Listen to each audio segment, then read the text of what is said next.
بسم اللہ الرحمن الرحیم۔ ایک صاحب نے یہ کہا ہے کہ کیا ہاتھی دانت پاک ہے؟ مجھے کنگھا بنانا ہے، تو اس کا شرعی حکم کیا ہے؟ جواب: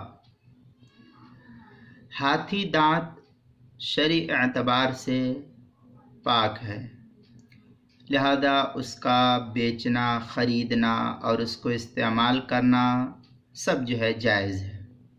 اگر اس سے کنگھا بنایا جائے تو اس کنگھے کا استعمال بھی جائز ہے۔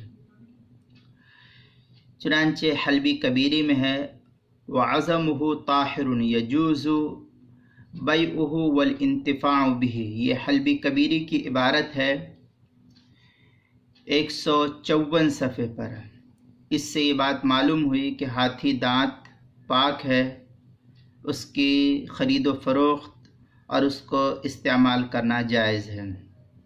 حلبی کبیری 154 صفحہ، کتاب المسائل پہلی جلد 113 صفحے پر ہے۔